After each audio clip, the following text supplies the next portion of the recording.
okupatsirani nkhani zindine sibongere ziyambo kuyamba mitu yake. Dr. Dalitso Kabambe awasankha kukhala mtsogoleri watsopano wa chipani cha UTM. Bungwe la YASA lalembera mkulu wa polisi zokhudza momwe apolisi adagwira ntchito yawo pa zionetsero za Sabata ku Lilongwe. Mfumu yaikulu Mkola yakumachinga yati ndi bwino alimi azawapatsa ngongole zipangizo za ulimi m'malo mowapatsa zotsika mtengo. Mzamasewero mphunzitsi wa timu ya Flames wati timuyi ndiyokonzeka kuchita bwino masewero ake AFCON ndi timu ya Burkina Faso masanawa. Nthumwi ku msonkhano waukulu wa chipani cha UTM zasankha Dr. Dalitso Kabambe kukhala mtsogoleri wa chipanichi pomwe chipanichi chikukonzekera chisankho chaka chamawa. Iwo apambana anthu ena atatu omwe amapikisana nawo omwe ndi Newton Kambala, Dr. Patricia Kaliati ndi Dr. Matthews Chinombo Mtumbuka. Msonkhano wasankhanso awiri tikalonga ngati mlembi wamkulu. Nompubwi andi zambiri. Nthumwi ku msonkhano wa chipani cha UTM zapanga chiganizo.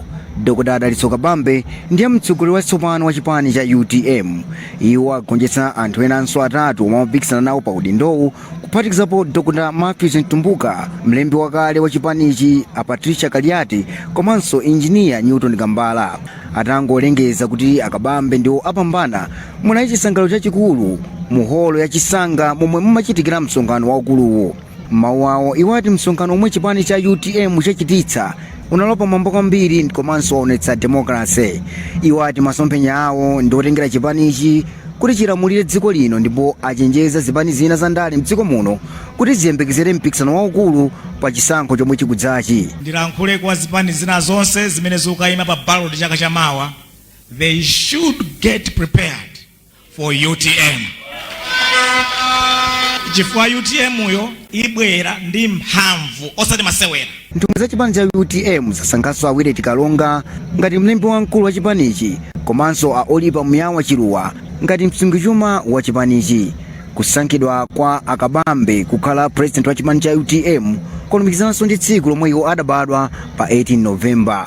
M'malo mwa Zodiac kuno kumzuzu ndine Nowo Nkubwi. Ndipo akatswiri pandale ankhulapo mosiyana pamomwe Dr. Kabambe achitira pa chisankho chomwe nthumwi za UTM zachita. Ena mwa akatswiriwa ati zotsatira zinzodabwitsa kwambiri potengera kuti Dr. Dalitso Kabambe abwera kumene mchipanichi. Imon Bilingu walemba ripotili. Akatswiri pandale a Vincent Rangel komanso a Victor Chipofya Junior atsutsana pa kusankhidwa kwa mkulu wakale wa banki ya Reserve a Dalitso Kabambe omwe tsopano ndi president wa chipani cha UTM. Rangel ati kupambana kwa Kabambe kukusonyeza ulendo watsopano wa chipanichi komatu ati akuyenera kuluzanitsa otsatira chipanichi ndi mfundo zawo. Iwo ati anthu atatu omwe amapikisana ndi Kabambe omwe ndi Dr. Patricia Kaliati, Dr. Newton Kambala komanso Dr. Matthews Mtumbuka analibe nyonga zopambanira chisankhochi nchifukwa chake Kabambe apambana ndi mavoti ochuluka. Akabambe ali ndi ntchito yayikulu chifukwa chonena kuti chipani chikuchokera pamene achilimana malira chakhala mkwedekwedo waukulu. Nde Akabambe ali ndi ntchito yayikulu pokhalanso munthu amene mwina nkhani zokhudza mapropaganda zisibwenikweni. Chifukwa vuto limakhala ndi ndani ndi mapropaganda. Pakhoza kuyamba kuchitika zinthu zina zooneka kuti mwina ndi zongochitika. Le kwa ineyo ndiona ngati kuti ndi ntchito yayikulu. Komatu katswiri wina Victor Chipofya Junior wati kupambana kwa Kabambe kwadzidzimutsa anthu ambiri mdziko lino kamba kuti anali achilendo mchipanichi. Ndi chikuti chabwera modzidzimutsa ani modabwitsa Malawi ambiri kunena kuti Akabambe apambana chisankho chimenechi komanso angopambana chabe kumana apambana ndi manambala ozizwitsa chifukwa chakuti Akabambe ndi munthu okuti chipani cha UTM alopopana sikanathe miyezi 4. Chipani cha UTM chakhala choyamba kukhala ndi anthu ochuluka kupikisana pa udindo wa president ku msonkhano wake waukulu. M'malo mwa Zodiac mu mzinda wa Lilongwe ndine Imon Bilingu. Zotsata zakafufuko kwa mabungwe a International Research and Exchange Board IREX komanso nthambi ya zakafufuko University ya Malawi ya Center for Social Research zasonyeza kuti 63% ya achinyamata mdziko lino idzavotera atsogoleri omwe ali mfundo zogwira mtima potukula ntchito zachuma. Kafukufuku yemwe anamuchita mzaka zapakati pa 2022 ndi 2023 ndi thandizo la USAID akusonyezanso kuti 19% ya achinyamata atakufuna atsogoleri achikulire pomwe 15% yati kufuna atsogoleri achinyamata. Wilson Kaimira andi zambiri. Kauniyu anakhazikika pa magawo za maphunziro, za umoyo, za chuma komanso kutenga gawo pa ntchito zosiyanasiyana. Malingana ndi zotsatira zake, 63% ya achinyamata anati adzavotera atsogoleri amasomphenya pa ntchito za chuma pa chisankho cha chaka chamawa. Zotsatirazo zatinso 19% ya achinyamata omwe anawafunsa mafunso anati adzasankha atsogoleri achikulire pomwe 15% yati kufuna achinyamata. Mneneri wa chipani cha DPP Shadrack Namalomba wati zotsatirazo zikusonyeza zomwe achinyamata kufuna mwa atsogoleri. Amene tikupita naye kuzisankho His Excellency Professor Arthur Peter Mutharika amene anagwiritsa ntchito ngati yomwe ndipo economy adayikonza bwino kayendetsedwe ka chuma adakakonza bwino. Tikukumbukira mu 2014 kutafika ku 2020 chuma chimayenda bwino. Naye mneneri wa chipani cha Malawi Congress Dr. Jessica Bwira wayankhulapo. Achakwera ndikaya amene akutenga achinyamata kunena kuti achitani kuti akhale ndalama mtumba. Mutati muone chabwera Cyclone Freddy. Ife timadalira ulimi koma tinayesetsa mpaka natikunena pano ali akolola ndikulandira ndalama. Achinyamata amene ali mu ulimi imbalokoma. Ndipo katswiri wa zandale a George Phiri naye akuti zotsatirazi zikupereka chithunzithunzi choyenera chokhudza achinyamata pandale. Ndi achinyamata omwewa amene akusowa chochita pakati panopa pamene dziko lino sili kuonesa chidwi pa nkhani ya kusintha nkhani ya zachuma. Kauniyu yemwe pa Chingereza amamutcha Malawi Youth Landscape Analysis anachitika kuyambira mchaka cha 2022 kufikira 2023 ndi thandizo la USAID. Winston Kaimira, Zodiac Lilongwe. Bungwe la Youth and Society alimbira mkulu wa polisi Melini Yolamu kuonetsa kusakhutira ndi bomwe apolisi adagwira ntchito yawo pa zionetsero zomwe zipani zotsutsa zidakonza sabata yatha mu mzinda wa Lilongwe. Mkulu wa bungweli a Charles Kajoloweka wati apolisi adaonetsa kukondera mbali ya boma pomwe ati amaonera pomwe anyamata ena omwe ananyamula zikwanje anamenya anthu omwe amafuna kuchita zionetsero. Bungweli lapempha mkulu wa polisi kuti apereke chilango wa apolisi omwe anali pamalopa aphunzitse apolisi onse omwe angamachitire pa nthawi ya zionetsero komanso afufuze anthu omwe adachita nkhanza anthu omwe amafuna kuchita zionetserozo. Imoni Pilingo ali mpalipotiri. Mkulu wa bungwe la Youth and Society a Charles Kajoloweka wati ndodabwa kuti apolisi omwe anali pamalo a community mu mzinda wa Lilongwe ankangoonerera mabounce omwe ananyamula zikwanje kumenya anthu omwe amaganizira kuti amafuna kuchita zionetsero lachitatu sabata latha. Akajoloweka ati izi nzomvetsa chisoni ndipo zikupereka chiopsezo ku demokrasi ya dziko lino komanso ku maufulu a anthu. Apatu Akajoloweka apempha mkulu wa apolisi mdziko lino Melini Yolamu kuti achitepo kanthu maka popereka chilango kwa apolisiwa komanso kufufuza anthu omwe akuaganizira kuti amachita zawo chigawengawo. Iwo adzudzulanso andale omwe akupitiriza kugwiritsa ntchito achinyamata kuti aziyambitsa ziwawa mdziko lino. Kwambiri ndi utsogoleri wa Malawi Police Service pakali panopa ukuchaonesera kuti ukutenga nawo mbali kukolezera ndithu ziwawa zomwe zikuchitika. Zokhumudwitsa kuti achinyamata akumagwiritsa ntchito molakwika muzipani zathuzi. Zikuchaonesera poyera kuti zipani zathu zilibe ndithu mfundo zolongosoka za achinyamata muzipani. Tonangana khala kuti ali ndi ndondomeko ndithu zolongosoka zokhudza achinyamata. Ndikuona kuti achinyamata awa ndithu akugwiritsa ntchito munjira zolongosoka osati mu upandu. Pakanali pano mneneri wa nthambi ya polisi mdziko lino Peter Kalaya akana kuyankhulapo pa nkhani. Zipani zinayi za DPP, UTM, Ford komanso UDF ndi zomwe zinakonza zionetserozi ati pofuna kuonetsa kusakondwa kwawo ndi utsogoleri ku bungwe loyendetsa zisankho la MEC komanso bungwe la kalembera wa ziphaso za unzika la NRB maka pomwe akugwirira ntchito pa zokonzekera za chisankho cha chaka chamawa. M'malo mwa Zodiac mu mzinda wa Lilongwe ndine Imon Pilingu. Nduna za mayendedwe a Jacob Hara yachenjeza zipani za ndale kuti zipewe kugwiritsa ntchito galimoto zonyamulira katundu malole kunyamuliramo anthu otsatira zipani popita msonkhano. polankhula pamwambo wa tsiku lokumbukira kupewa ngozi zapamsewu omwe unachitikira ku Zomba dzulo, Ahala anati ngozi zokhudza malole zikuchulutsa chiwerengero cha anthu omwe akufa pa ngozi. Ahala ati apolisi limodzi ndi nthambi yoona za malamulo apamsewu amanga aliyense ogwiritsa ntchito malole mwa njira yotero. List ku Kamuzu Central Hospital yakanthu 30,000 omwe akudikira ma operation kuti alowe mchipatala. Kunoko chipatala taona kuti wodi imatenga anthu 8 okha. Koma madokotala atiuza kuti kumidzi kula anthu ambiri omwe anatumiza kuti mukadikira kayi ku nyumba ifoti kuno kulibe zochitika. Weekend ngati ikamachitika ndiye kuti anthu amadzadza kwambiri ngozi, ndiye kuti Friday, Saturday, usiku anthu ngozi zosaoneka zosadziwika momwe zikuchokera. Koma akuchoka mendo akuvulala anthu andoti akupuwala ndi anthu omwe amathandiza m'manyumbamo kupeza ka bread, kupeza ka ufa, ndiye kuti anthu amene wakavulala ndiye kuti umphawi ukulowa mabanja. Mukamalowa mabanja umphawi ndiye kuti umphawi ukulowa mdziko lathu la Malawi. Mkhoza kuona kuti masiti wathu ngozi zikukwerera kupita mtsogolo. Actually ngati sitingachitepo kanthu titazisiya momwe zinthu zilili panopa ndiye kuti ngozi zathu ikamafika 2063 tizakhalira panga double rate yomwe anthu akufera panopa zikhalira zitachita double. Kutanthauza kuti panopa ndi nthawi yoti tichitepo kanthu. Ifeyo ndikukhulupirira kuti monga adindo omwe Mulungu atipatsa mphamvu kunena tsiku lina tidzayankha kuti kodi nthawi imwe ndinakupatsani mphamvu yoti musamalire anthu mwapatse moyo inuyo mudalekerera anthu mpaka kumwalira ali m'manja mwanu mudachitapo chani. Chifukwa chake tifuna kuti tipangepo gawo lathu tionetsetse anthu amene watiwateteze. Chifukwa anthu 1000 si anthu ochepa iyayi kumwalira. Chifukwa chake tifuna kuti tiyesetse ndiye kuti mchaka chimenechi titakhwimitsa chitetezo tikhoza kupulumutsa ena anthu 500 tikhoza kupulumutsa ena ngati zingafikise 1000 imene much better.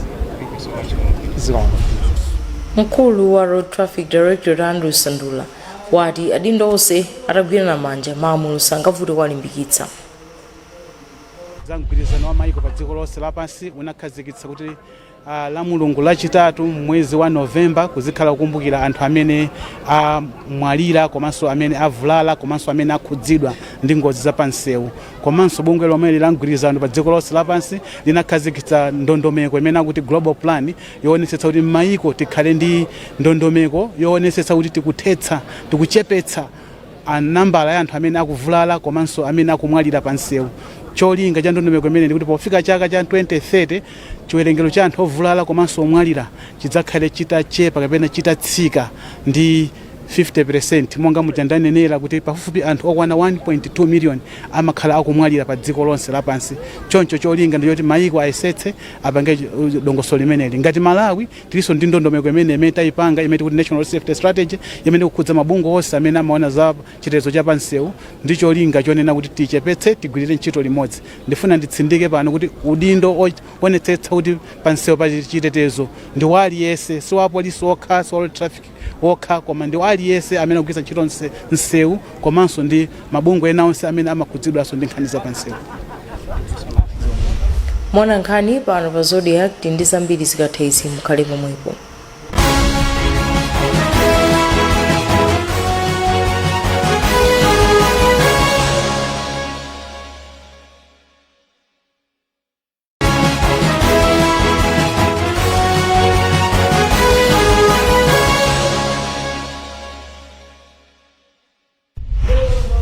Takulandaniso roniso mitu ya nkhanizi.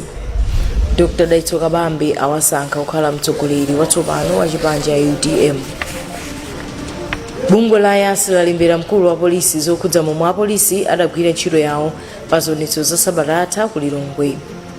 Mfumu yakunkola yakumachingati ndi bwino alimi azawapatsa ngongole ya zipangizo za ulimi m'malo mwapatsa zotsika mtengo.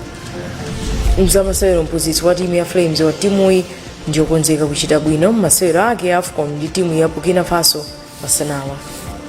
Popita ndi nkhanizi mfumu yakulumkola ya mboma la Machingati ndi bwino alimi aziwapatsa ngongole ya zipangizo za ulimi m'malo mwapatsa zipangizo zotsika mtengo.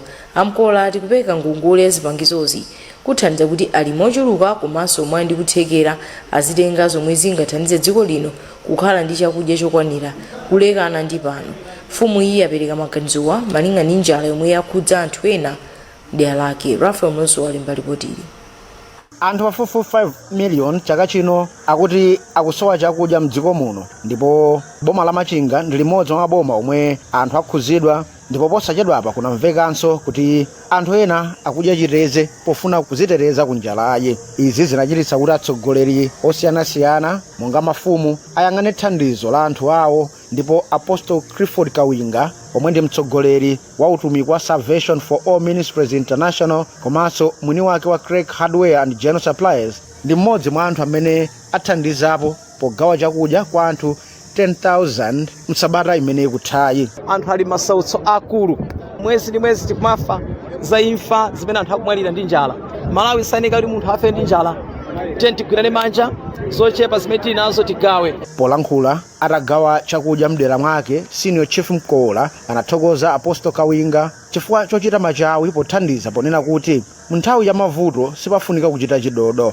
Komabe Ankola anati zogawazi ndi zinthu zimene zingoteteza kuti anthu akhale moyo pa nthawi ino, koma kuti moyo wawo upitirire kwa nthawi yayitali pakufunika kuti alimi azipasidwa ngongole ya zipangizo za ulimi, osati kuwatsitsira mtengo pa zipangizo za ulimi imene zilili pano, ponena kuti amene ali ndi mwayiwu ndochepa ndipo sizithandiza kwenikweni. Zomakoponi zizithe zimene zikanatha zimenezi, anthu kungwa angongoza fertilizer uja uzibweza anthu ifatibweke fertilizer mubweza nitenga awiri woka ndalama zingati mwakuti ndimeje mmakhale mwa alangiza jazipanga mmene panga waniye kafani kani ati. Malingana ndi Apostle Kawinga akufuna agawire anthu chakudya 16,000 mboma la Machinga lokha asanapite maboma ena. Apostle Kawinga kupatula kugawa chakudyachi akumagawanso mawu a Mulungu, ndipo kwambiri akumatsindika pa nkhani yolimbikitsa chikondi komanso chilimbikitso, ponena kuti mu nthawi ya mavuto anthu kuganiza kumakhala kosiyana. Malo mwa ZBS ndino Rafael Mlozowa. Amisiri omwe khonsolo ya boma la Kalunga idawalemba ntchito kuti amange nyumba zogwira ntchito ku chipatala ndi malo olembetsera odwala pa chipatala chaching'ono cha Hala mbomalo ali kuchedwa kuwapatsa malipiro komanso kusowa kwa mafuta kwa akulezera kuchedwa kwa ntchitozo. Wachitsanzo a Chance Kasangazi omwe akuyang'ana ntchito yomanga malo olembetsera odwala ya 173.3 million kwacha atisakwanisa kutsiriza ntchitoyi kufika pa 20 December. Choncho apempha akuluakulu a khonsolo kuti aonjezere nthawi ndi mwezi umodzi. Padali pano pa mpando wa khonsolo ya bomalo Abelia Msukwa wati ndokhutira ndi ntchito yomwe yagwiridwa ngakhale amisiri ena adakali kutali kumaliza ntchito zawo. Atamzunda ningi walemba ripoti ili. Project ya JSED ikulandira thandizo ndalama kuchokera ku World Bank ndipo kuyendesedwa ndi nthambi yong'anira mmene makhonsolo akuyendesera chuma chawo mdziko muno ya National Local Government Finance Committee. Kalonga ndi boma limodzi mdziko muno limene kupindula ndi zitukuko zimene zili pansi pa project ya JSED, ndipo panopa kugwiridwa ntchito yomanga nyumba za anthu ogwira ntchito pa chipatala chaching'ono cha Ngerenge, polisi yaying'ono ya Wiriro, malo ochitira amayi pa chipatala chaching'ono cha Mulale komanso malo olembetsera pa chipatala chaching'ono cha Hala.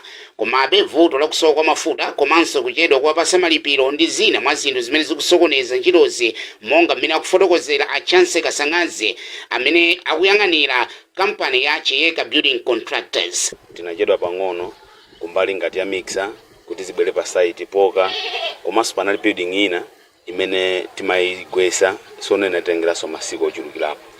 Kumbali yake Nyakwa Mwanyanja imene inayimira mfumu yaikulu wa Sambo yati siukhutira ndi mmene ntchito yomanga malo olembetsera pa chipatala chaching'ono cha Hala ikuyendera, ndipo apempha misiri kuti achite machawi. Nikadakonda kuti mnyamata ameneyo amulimbikise athamangise ntchito imeneyo chifukwa namva kale kuti the World Kalonga imene ili pasi kwambiri, imene sikuoneka kuti ili pasi ndi yathu yakonkuno kuchankorombe kudera la Themba Kaira wa Sambo. Ndiye sindilokhotera chifukwa cha ntchito imene ayiyamba mnyamatayi. Malo mwa Zodiac ndine Adams Clement Undanike. Tsopano tunopo nkhani za masewero.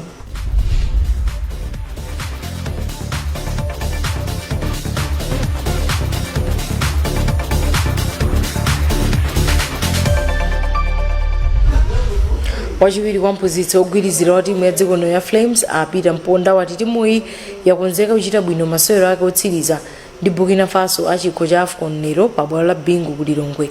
Amponda anena izi pa msonkhano ndatola nkhani koma anonjeza kuti timuyi isewera opanda osewera atatu Dennis Chembezi, McDonald Lameki ndi mtsogoleri wa osewera John Banda kamba kuti ani makhadi ayero awiri aliyense.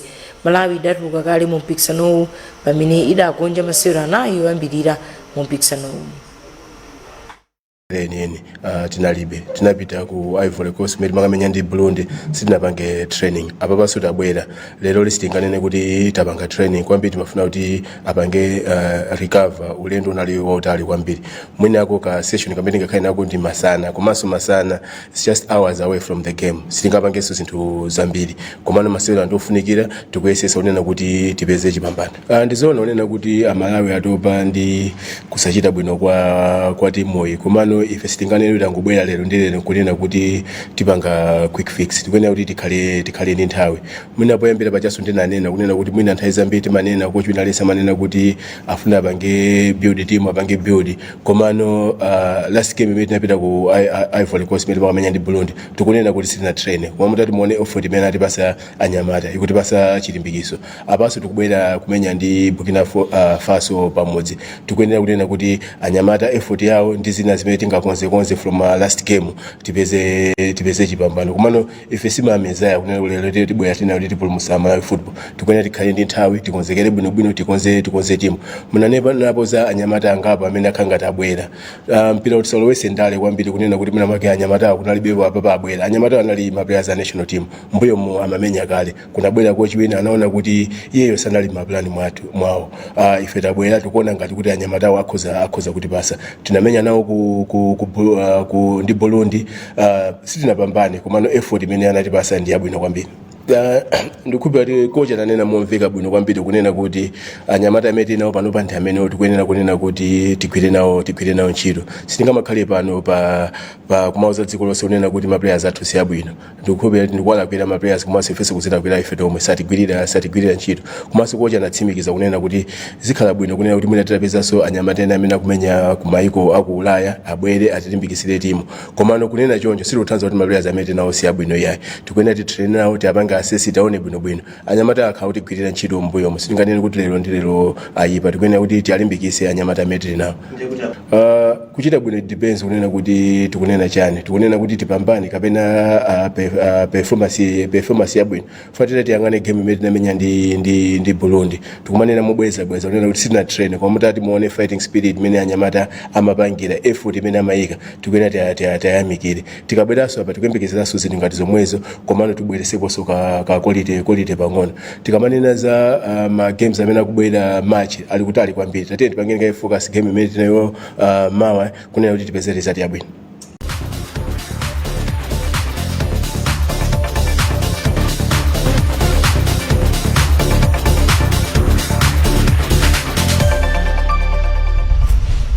Nkhani imene sotafiwa mitu pa nkhanizi mwatisanasiyane nayiso mitu yake.